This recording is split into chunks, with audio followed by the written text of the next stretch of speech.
You guys are absolutely not going to believe the insane story I'm about to tell you today. We're diving into some seriously wild drama involving Jinger Duggar's husband Jeremy Vuolo, and honey, this has everything: counterfeit money, federal crime scares, sketchy car buyers, and a redemption story that'll blow your mind. Picture this scenario. You're just trying to be a responsible adult, making a simple bank deposit on a random Tuesday. Nothing crazy, just everyday life stuff. But then wham, suddenly you're facing potential 20 years in federal prison. That's exactly what happened to Jeremy Vuolo recently, and I am still shook by this entire situation. Jeremy and Jinger just dropped this bombshell story on their podcast, the Jinger and Jeremy podcast. And when I tell you I was glued to every single word, this episode was pure gold, people. Absolute entertainment gold. The whole nightmare started innocently enough. Jeremy walks into his local bank, probably thinking about mundane stuff like grocery lists or weekend plans. He's got cash from what he thought was a legitimate car sale, ready to make a deposit like any normal person would do. Then the banker hits him with this absolute bombshell. "We've got some counterfeit money here." Can you even imagine Jeremy's face in that exact moment? I'm picturing complete shock, confusion, maybe a little bit of that deer in headlights look we all get when life throws us a curveball. The poor guy probably went through every single human emotion in the span of about 3 seconds flat. Jeremy admits he immediately started making what he later described as dumb excuses. And honestly, haven't we all been there when panic mode kicks in? Sometimes when you're caught completely off guard, your mouth just starts moving before your brain has time to catch up. The man was probably scrambling to figure out how this could possibly be happening to him. But here's where this story gets absolutely wild, and I mean wild with capital letters. Jeremy's mind starts racing at lightning speed, and he's thinking about cops showing up, full investigations, fingerprint analysis, basically the entire CSI treatment. He literally thought his entire life was about to be over. "I'm done," he remembered thinking. "They're gonna bring in the cops. They're gonna do an investigation.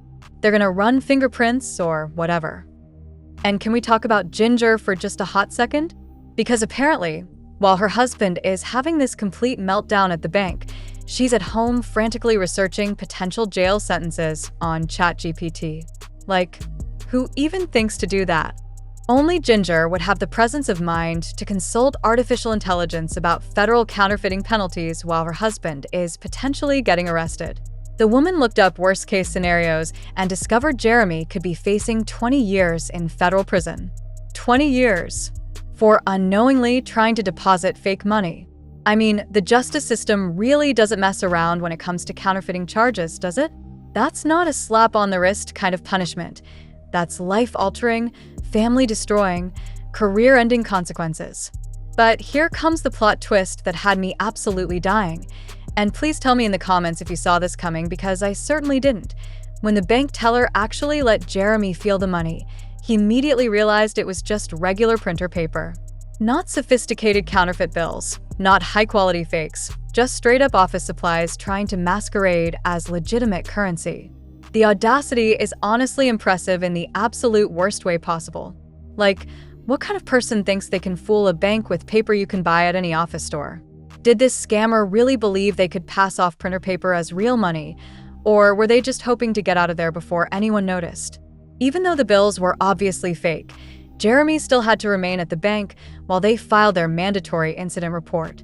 Banking protocol, you know? They can't just let someone walk away after bringing in counterfeit money, even when it's clearly not a criminal mastermind situation.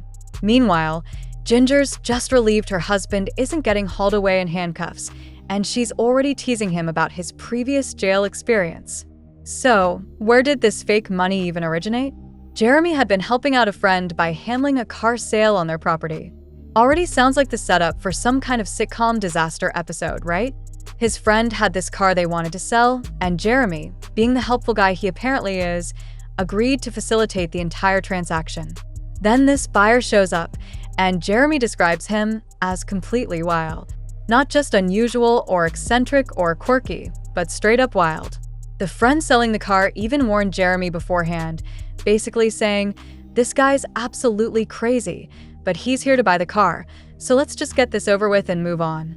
Red flags everywhere. When someone shows up looking wild, and even the seller is commenting on how insane they seem, maybe that's the universe trying to send you a very clear message. But hindsight is always 20/20, and Jeremy decided to go ahead with the sale anyway. The car wasn't even anything super fancy or expensive. They sold it for $6,000 cash. Which, okay, $6,000 isn't exactly pocket change, but we're not talking about some luxury vehicle here. Just a regular car sale that somehow turned into this federal incident waiting to happen. Jeremy took that money straight to the bank like any responsible person would do. He's probably feeling pretty good about helping his friend out, maybe thinking about how smooth the transaction went, and then the deposit machine starts acting weird. It keeps stopping mid-transaction, which should have been the first major clue something was seriously wrong. This whole experience brought back memories of Jeremy's previous run-in with law enforcement, which happened back during his professional soccer playing days.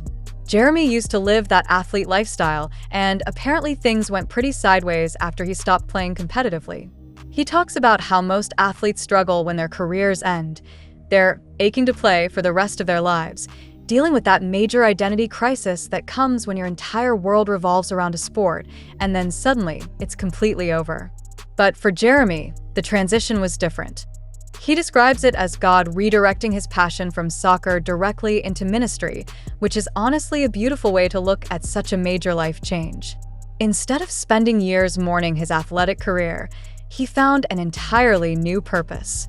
However, before that spiritual transformation happened, there was that one-day, one-night jail experience that Jinger keeps playfully teasing him about. This apparently occurred when Jeremy was arrested for harassing police officers while drunk, which, yikes. We've all made questionable decisions, but getting arrested for bothering cops while intoxicated is definitely on the more serious end of poor life choices. But that arrest became his complete spiritual turning point. Sometimes it takes hitting rock bottom, or at least getting dangerously close to it, to really evaluate your entire life and make meaningful changes. Jeremy credits that experience with pushing him toward his faith and ultimately changing the entire trajectory of his life. What I find fascinating about this counterfeit money situation is how it perfectly illustrates how quickly life can change. One minute you're just trying to help a friend sell their car. The next you're standing in a bank thinking you might be facing federal charges. What do you think about this absolutely wild story? Have any of you ever had similar experiences with counterfeit money or sketchy cash transactions? Drop all your thoughts in the comments below, and if you're loving this kind of celebrity deep dive content, smash that like button and subscribe for more drama. Thanks for watching, beautiful humans. See you in the next one.